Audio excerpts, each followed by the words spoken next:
Amen. Thank you. Today I would like to entitle this message Lessons from the 12 Spies that Moses sent. My subtitle, Fear versus Faith. Amen. You can now be seated in the presence of our God. Fear versus faith. Sometimes we think that fear is it's like a minimal sin. Like fear is just normal and it's nothing. And I would like to tell everyone that it's true, fear is normal for everyone. But today in this preaching, I will tell you that living in fear is a sin against God. And I tell you, when God has saved us, He has not given us the spirit of fear. And He doesn't want us to live in fear. He wants us to live by faith, not by sight. And He wants us to live by faith and trust and peace and rest, and not by fear. And so just look at this verse in the New Testament, Revelation 21 verse 8.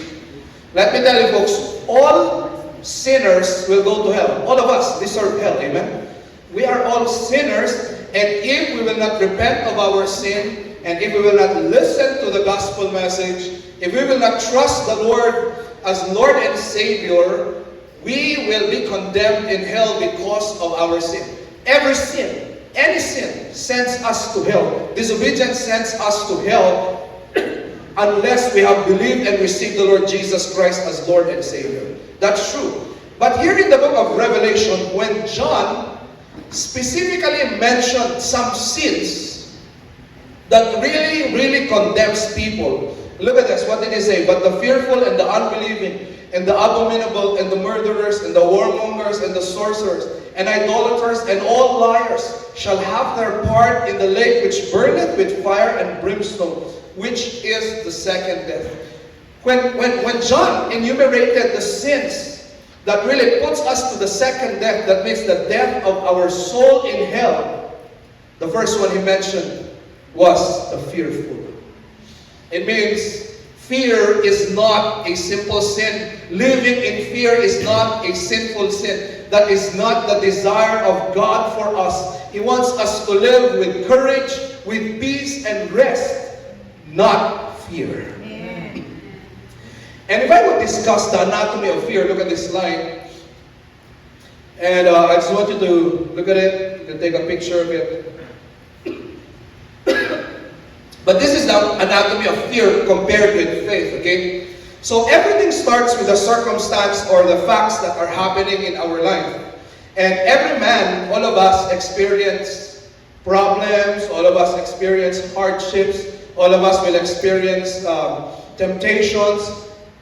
Circumstances and facts and problems happen to everyone. But this is the difference, okay?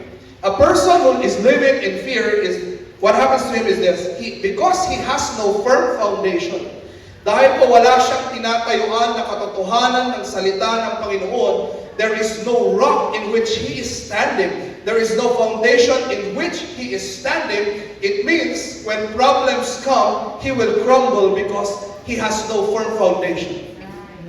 And when that happens, he will start to feel helpless and hopeless, and that will result in anxiety. And at the same time, on the other side, a person who is living by faith is this.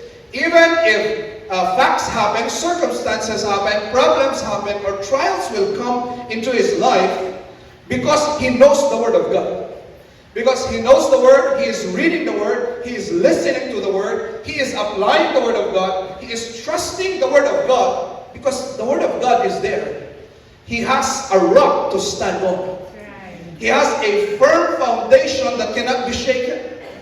And so even if these circumstances happen, because he is standing on a solid rock, which is the truth of God's Word, the effect is this: he has peace and he has courage to move forward.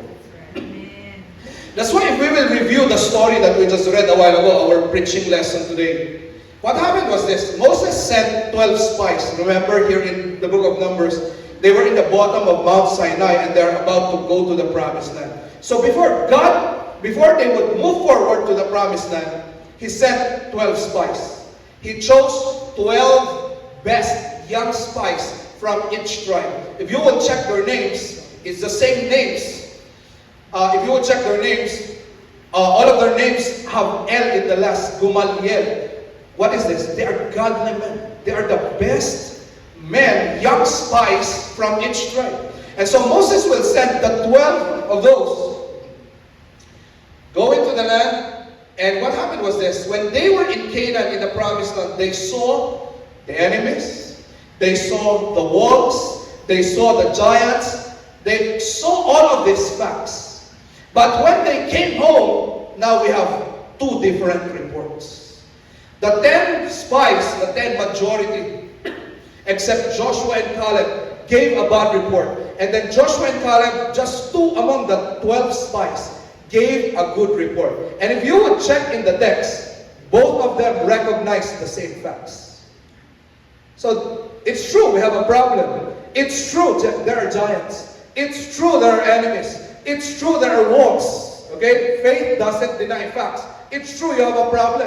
It's true you have a bad financial crisis. It's true you have an exam. It's true you have sickness. You have a sickness. But here's the difference. What will be your reaction to these circumstances? And now we have two kinds of reports. The first 10, the 10 majority, they did not have a firm foundation. They forgot about the promises of God. They forgot who God is.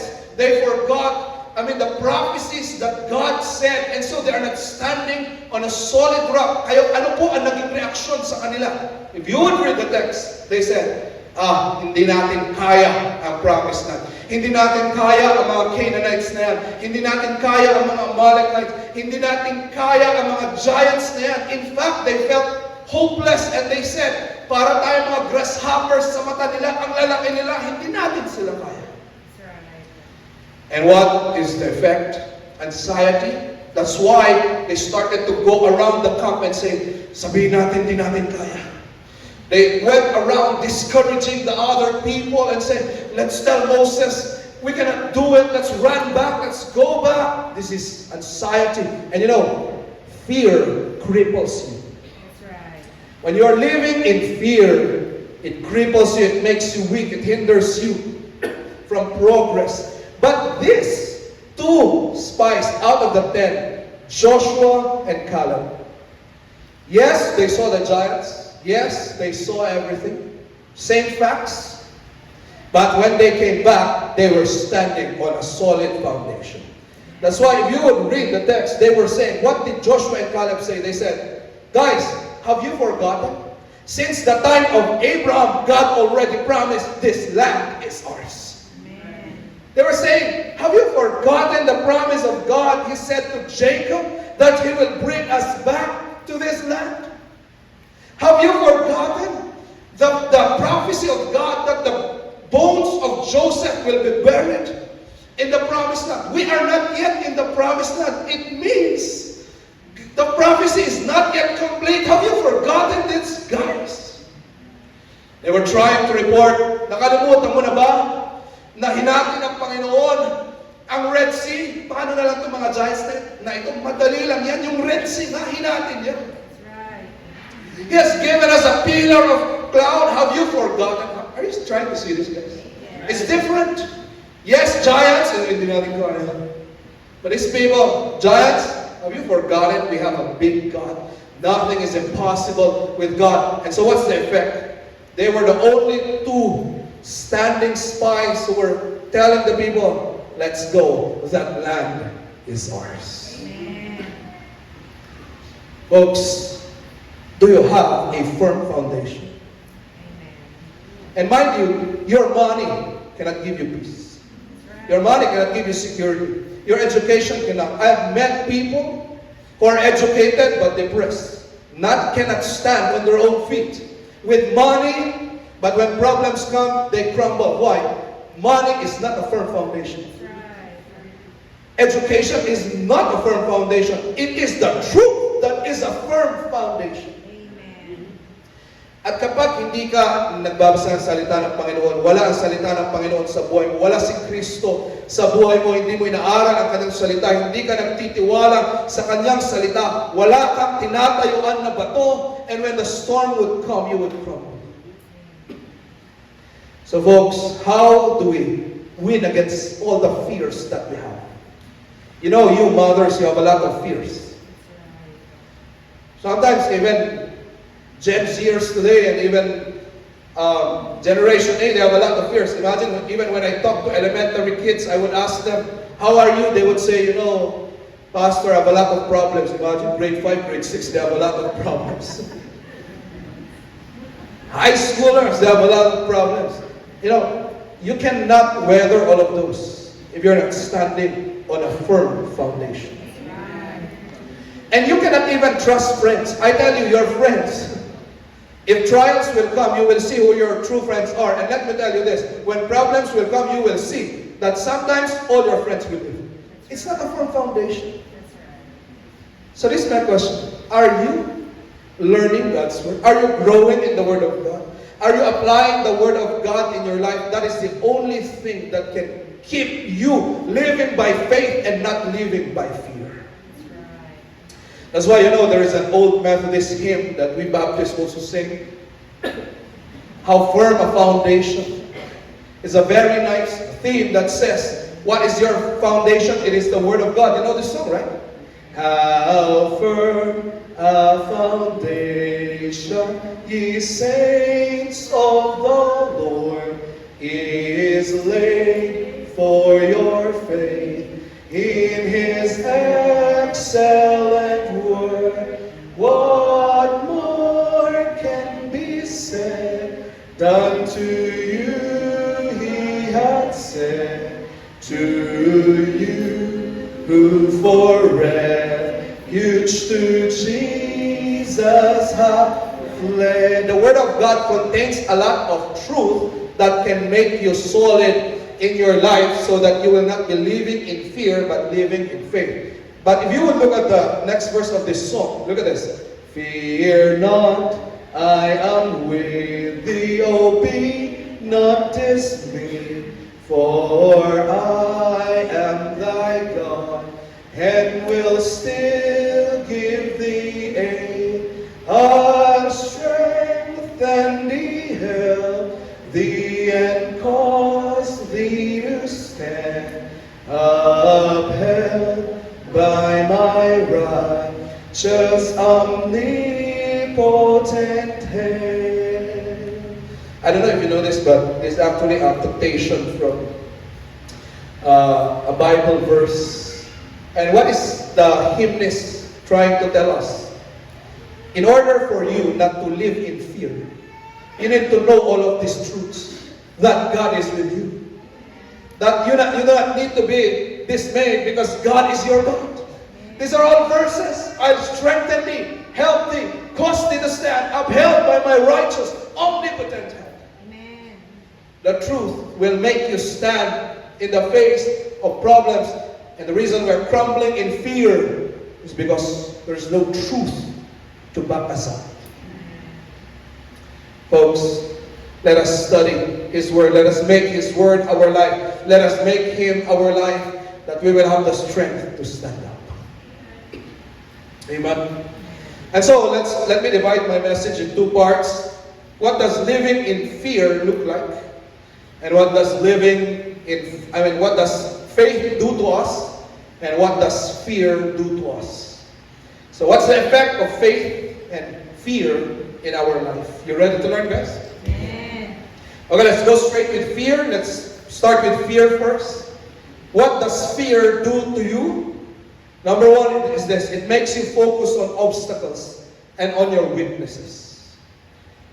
If you would read the text, the 10 spies, the contents of their report were different. They focused on the bad side, the negative side. Verse 28, it says, the enemy is strong. In fact, they enumerated the enemies. Imagine, they were counting the enemies. They said, Moses, we cannot do this. There are Amalekites in the south. There are Jebusites and Hittites in the mountains in the north. there are Canaanites, and there is the wall of Jericho just in front of Jordan River.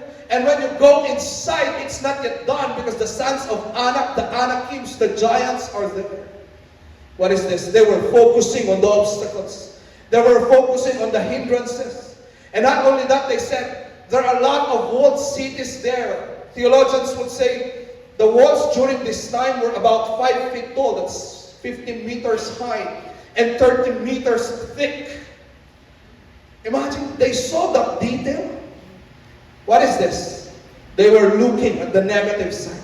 That's why the very details that can obstruct their progress, they saw it. Nakita nila, ang taas, ang kapal ng walls, hindi natin kaya. And then in verse 29 and verse 33, in the verse they said, we are like grasshoppers. Why did they use the term grasshoppers? Because during this time, grasshopper is the smallest edible food that they know. So basically, they were trying to say, pag pumasok tayo, kakainin lang nila tayo. Para tayo mga pagkain, magiging ulam tayo ng mga giants na yan. Magiging ulam tayo ng mga kalaban na yan. We cannot do it. Focused on the negative things and on their weakness. Folks, this is what fear does to you. And if fear comes into your life, it will be so hard for you to move forward, especially in serving God, because you're always focused on the negative things. You know, example, God will call you to be a preacher. If you're full of fear, it's so hard. Why? You will always say, hindi ko kayang magsalita. Ano lang ako, hindi ako mayaman. Paano ako maglilid? Wala akong leadership ability. Paano ako kakanta ng choir? Wala naman akong talent. Paano ako magsaserve sa ministry? Hindi naman ako magaling. Paano ko gagawin ito, Panginoon? I am not good. Fear makes you focus on your weakness. So don't you ever let fear overcome your life. It will make you focus on the obstacles, that everything you see are the negative things. Imagine guys, for example, you're at work, you have a career. You cannot progress. Bakit? Ang lagi mong nakikita yung mga reklamo mo, yung mga bagay na pumipigil sa'yo. And when you have a negative bias in your mind, oh wow, that's very hard because it will hinder you to move forward. Another thing that fear does to us is this. It pulls you backwards and leads to passivity in fulfilling God's work. Imagine God told them, I will give you a land, I will make you fruitful in that land, I will bless you in the promised land. I will do this to you. But nakalimutan na nila lahat ng promise na yun. At ano ang kanilang nakita? Look at the verse that they said, why has the Lord brought us to this land to fall by the sword? So they said, let us select a leader and return to Egypt. Do you know that this is a very hard statement to God? Because they were like telling God, Lord, ayaw namin ng salvation na gusto mong ibigay. Ayaw namin ang mga promises mo. Ayaw namin ang promised land na inihanda mo. Okay na kami, na slaves kami. In our time today, it's like saying, Lord, okay lang kahit di mo na ako gamitin. Okay lang, masaya na ako sa aking kasalanan. Masaya na ako sa aking pleasure. I don't want to move forward in maturity. Parang ganun yung kanilang sinasabi. And this is an insult to what God has done for us. This is an insult to the plan of God to save you, to sanctify you, and to use you. But if you are living in fear, you always want to go back. Patras ka, ayaw mo umubante. You want to go back. So please do not live in fear. Amen. To our new members, I told you this when I was having counseling with you. The Lord has a plan for you to use you. Use you for others. Use you in the ministry.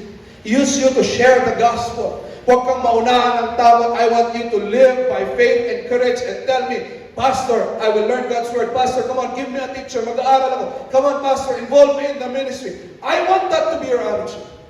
Because God wants to use you. Amen. That's right. But if you're living in fear, wala lang ako dito. Puro professional sila dito. Wala akong pinag-aralan.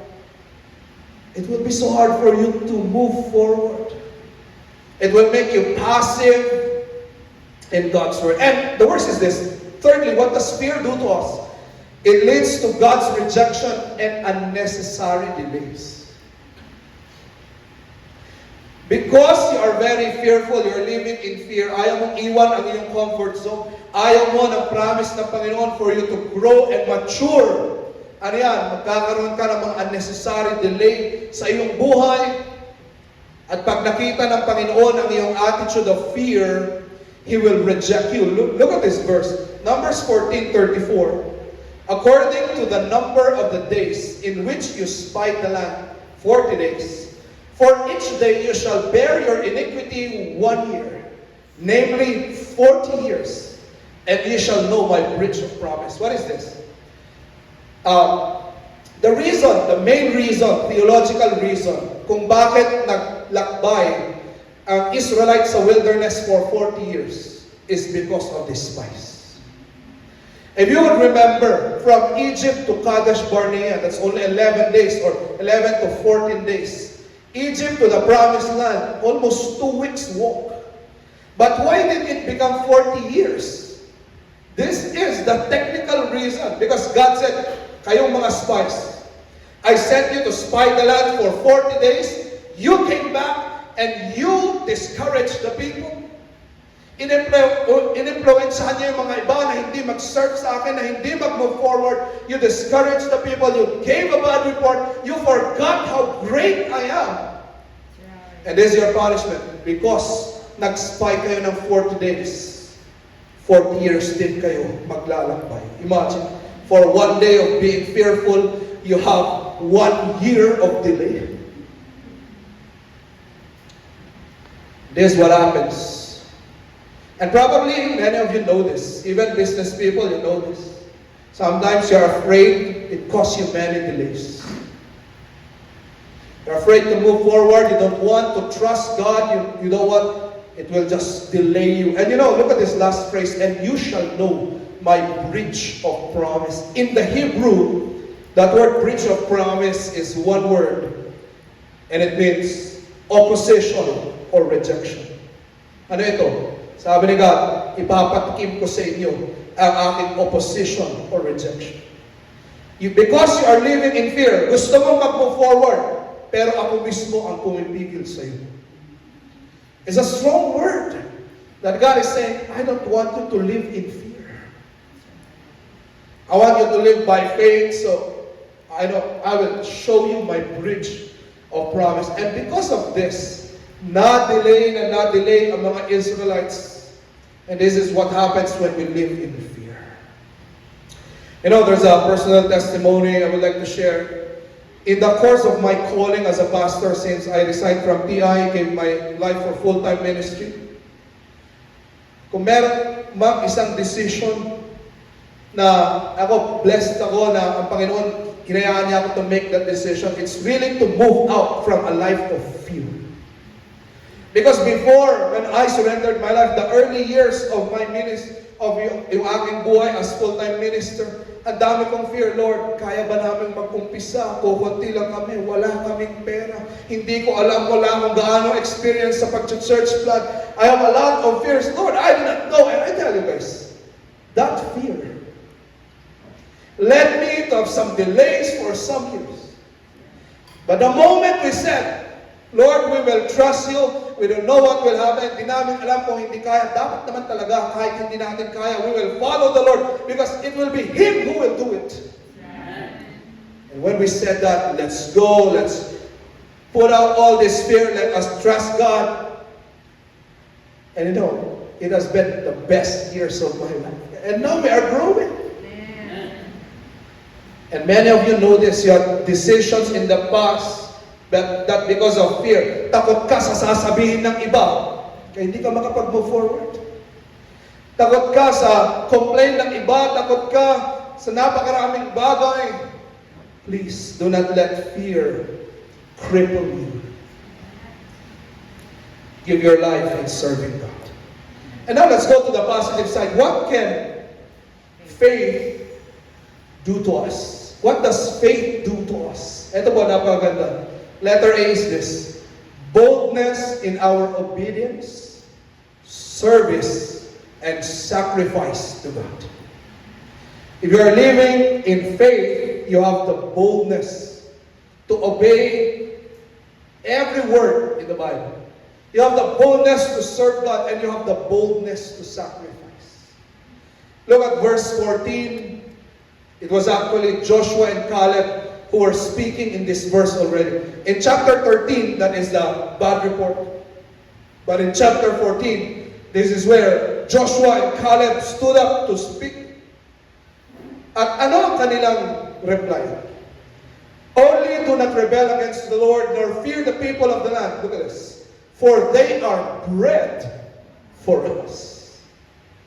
Their defense is departed from them, and the Lord is with us. Fear them not. Look at the words. It's a contrast.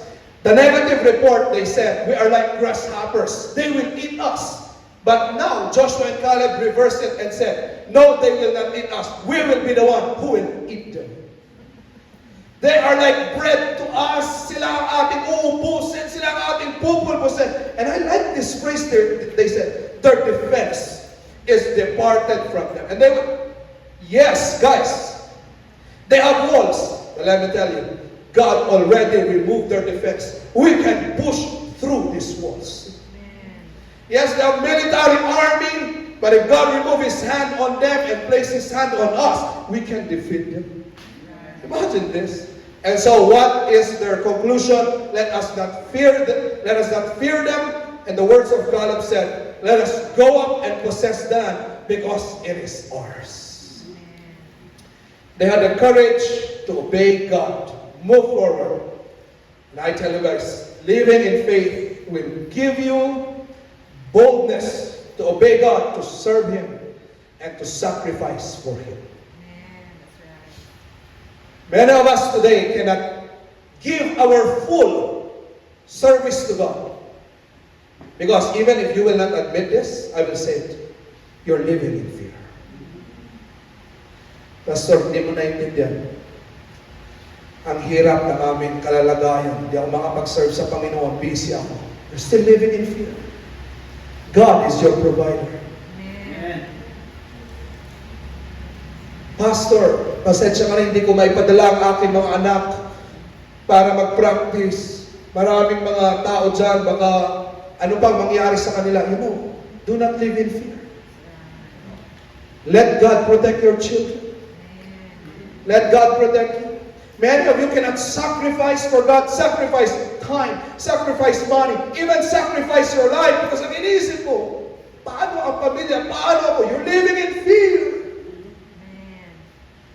That's why you don't have boldness. But I tell you, if you're standing in a firm foundation, talagang nagme-meditate ka sa salita ng Panginoon, hinihimay mo ang mga promise ng Panginoon sa iyo, I tell you, you will have the boldness and say, I will sacrifice for God. I can sacrifice even my career. I will sacrifice even some of these requirements just for me to serve and worship God. I know God will take care of me. Let's live in fear. I mean in faith. And I tell you, if there's some men here, kung tatawagin man kayo ng Panginoon para mag-pastor din, it will be a hard battle for you. Because you will struggle with faith and fear. But I pray that you will let faith overcome your fears. Come on, what's hindering you to serve God? To really give your all for God? What's stopping you? Fear of failure? Pastor, I cannot serve. I'm sorry, I cannot join. I might fail. I might lose this job. What's your fear? Let faith overcome your fear at magkaroon ka ng boldness na maglingkod at magsakripisyo para sa Panginoon. I'm just so happy that some of you have this testimony already. They would say, minsan na ako pa magtatanong, hey, why are you here? It's your exam, right? Why are you still in church? And you would reply, it's okay, Pastor. I already reviewed, gave my best. And I make sure that it's the Lord's day, even if my exam is tomorrow, I'm still here worshiping and serving. Some of you have this testimony. Never mind that opportunity. Yes, that job can give security to my family. But it will hinder me to serve. It's okay. Let the Lord provide for me. I will not do that. My focus is to serve God. I'm so happy some of you have the testimonial. I'm so happy some of you have the testimony. Hindi kayo takot magsakripisyo para sa Panginoon. Because you know, God will take care of you. Have that boldness. Second thing, what does faith do to us? It narrows your fears to only the fear of disobeying God. I like this point very much. If you're living in faith, it erases all other fears, and you begin to only have one fear. And what is that fear?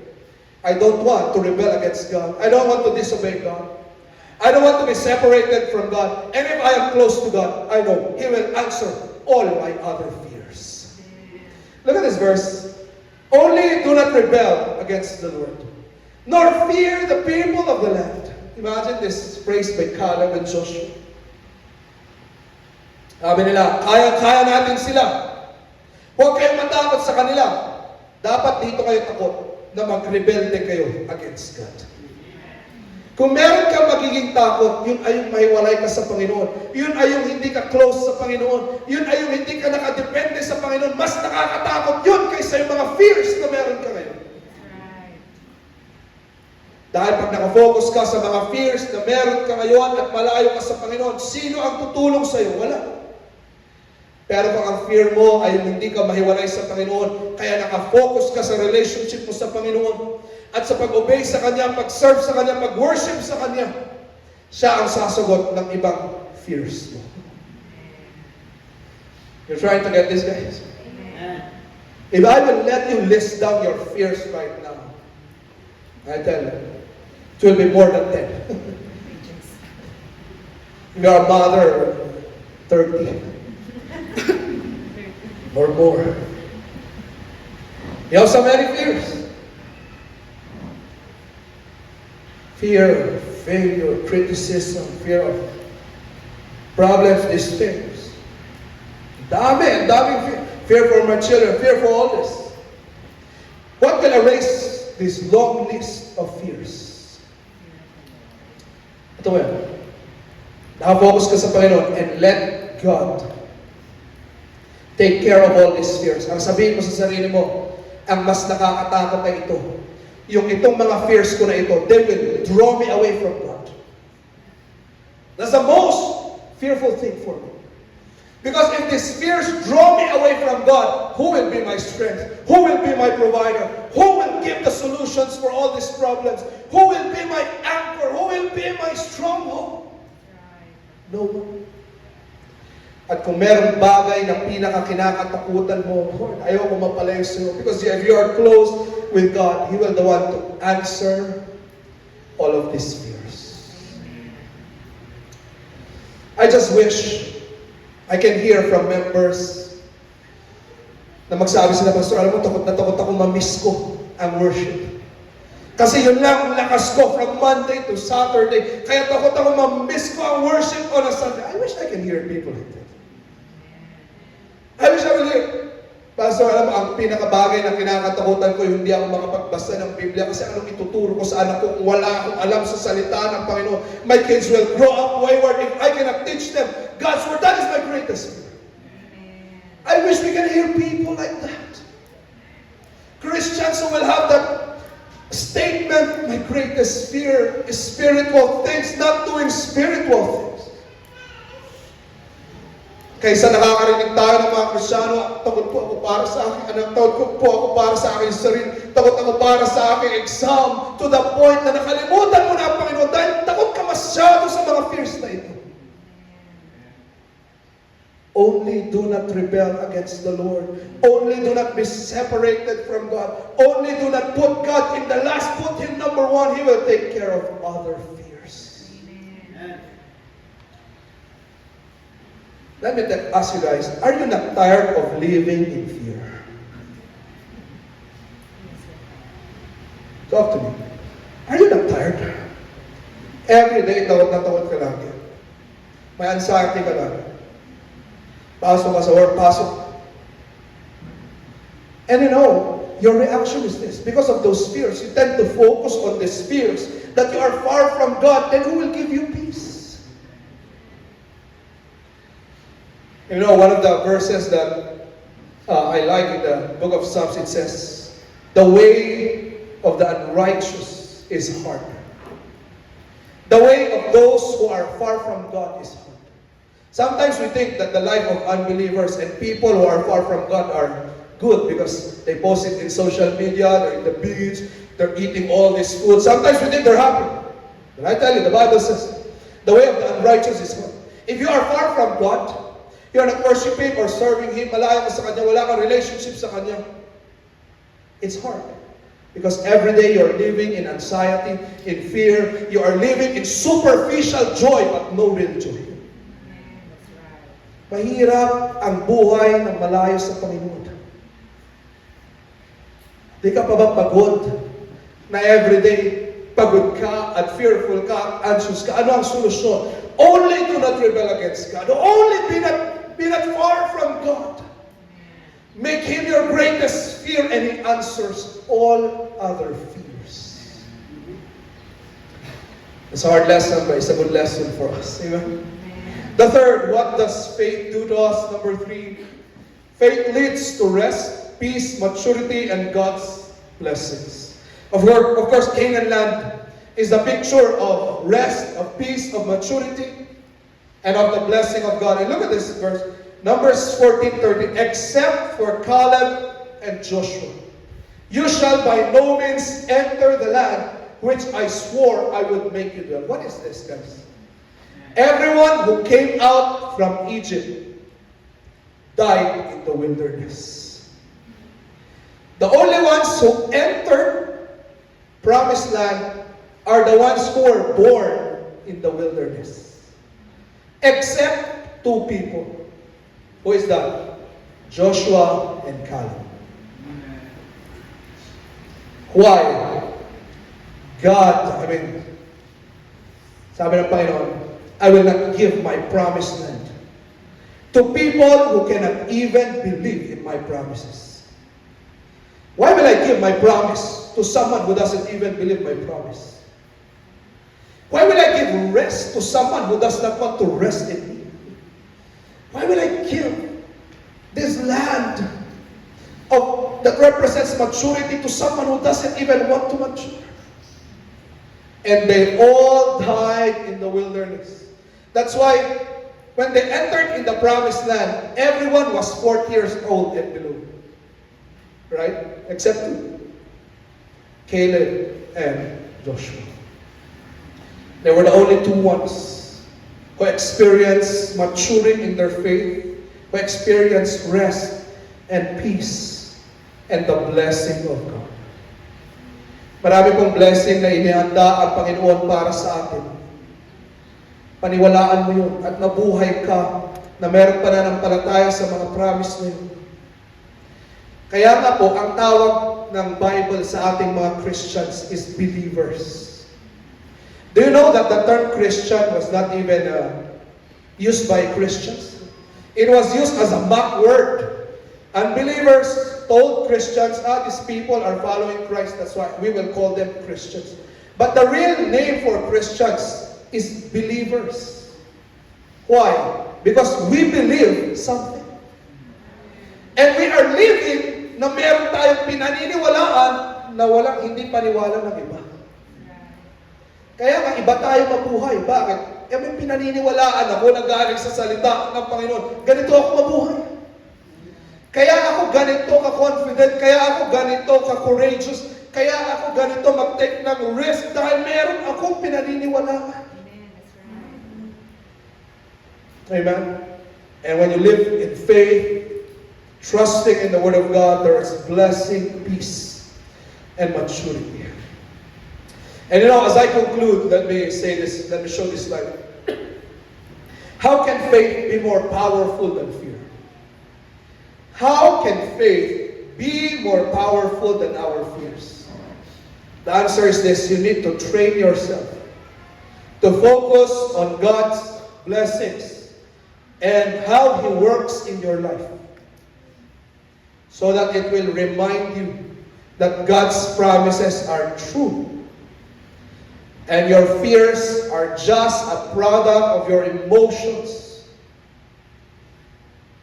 Kaya kailangan i-train mo yung sarili mo, ano ba ang nakikita mo. That's why if you will read in chapter 14, when Caleb and Joshua came, I want you to see the difference of reports, okay? Chapter 13, the 10 spies reported, walled cities, enemy is strong, there are giants, we are grasshoppers. But in chapter 14, what is the report of Joshua and Caleb? This is what they said. The land is flowing with milk and honey. Magkaiba sila na nakita. They said, the land is so good. Can you see this? We even brought grapes that are carried by 2 people. Isang bundle ng grapes. 2 tao ang nagbuhat. Ano yung durian? Ang laki. Ang laki ng grapes na buhat niya. 2 tao, isang bundle ng grapes. Grapes from the valley of Escol. And what were they saying? Guys, tignan niyo itong mga to. Land flowing with milk and honey. Ito, nagdala pa kami ng ebidensya. Ang laki ng grapes. The land there is very fertile. They were focused on what God can do to them. These people are focused on what they cannot do.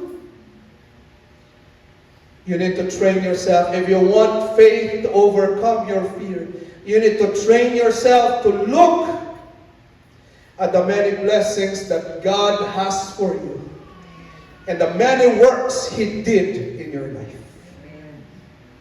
And if I would be technical, if you want faith to overcome your fear, then look back at your Exodus. Because Joshua and Caleb said, have you forgotten? God gave the 10th plague and He defeated the greatest nation ever. Have you forgotten He divided the Red Sea? What is that to us? It means God is telling, have you forgotten? You were a slave in sin, but God saved you. Ganun ka-powerful ang pagmamahal ng Panginoon. Nakalimutan mo na ba ang kamay niya? He is just so powerful, full of grace and mercy. Look at the blessings He gave you. He gave you a church. He gave you your family. He gave the Word of God to us. He gave us a lot of godly examples. He gave us a lot of blessings. Focus on those things. And faith can overcome fear. In 2005, the ex-president of APA, ABU psychology students, know this, Martin Seligman, made a landmark research. Ang ginawa niya is that kumuha siya ng mga tao from offices, from schools, na binayaran niya, at ang gagawin nila is this, for the next 6 months, they will write down 3 good things that happened to them for the day that they are grateful for. Imagine, ang ganda lang sana naging part tayo ng research na ito. Ganda, you will list down the 3 good things that happened to you today. Okay, so let me ask you, what are the 3 good things that happened to you yesterday? Can you name 3? Okay, if your reply is this, parang wala naman, ano ibig sabihin nun? Nakatingin ka sa mali. Nakatingin ka sa mga negative na bagay. I-train mo ang sarili mo, tignan mo yung mga blessing ng Panginoon. How did God work to you today? What is God's lesson for you today? What is God's work in your life today? How did God use you today? Ganun, tingin. And so these people were writing down 3 good things every day. 10 days, 1 month, 3 months, and then 6 months. After that, Martin Seligman took those people and took their counterparts, ibig sabihin, mga ka-office, mga kaklase, mga kaibigan, and run them through series of psychological tests. Both written tests, oral tests, 360 tests, ang tawag doon sa psychology. At ano nga naging result? Napakaganda. These people who were writing down 3 good things for the past 6 months had higher levels of joy and happiness, had higher levels of fulfillment and satisfaction, and had lower levels of depression and anxiety compared to their counterparts. By the way, these are not Christians. How much more us? Who have a lot of spiritual blessings that we can enjoy. Saan ka nakatingin? Sa mga giant sa buhay mo? O sa giant ribs na promise ng Panginoon? Saan ka nakatingin? Sa walls na nakaharang sa daanan mo? Or sa milk and honey that is flowing, representing all these spiritual blessings that God has for you? Do not live in fear. You know, during our anniversary, I talked to to our deacons months before our anniversary. Kinausap ko sa kanila, in-offer ko sa kanila, can you be the leaders of our church? And I tell you, they denied. Sabi ng pastor, ako? Ano sasabihin ko? Anong gagawin ko? Huwag ka mag-alala. Alam ko rin wala ka namang sasabihin. Bakit? Hindi naman yung lakas mo ang magkikerry ng leadership. It will be God who will put the words in your mouth. It will be God who will put the strength to you. Do not fear. And some of you, new members who have been here, what is hindering you to make a commitment to serve God fully, give your life, be involved in the ministry, give, sacrifice? Huwag ka matakot. Live in faith. Amen? Praise God for His word. Let us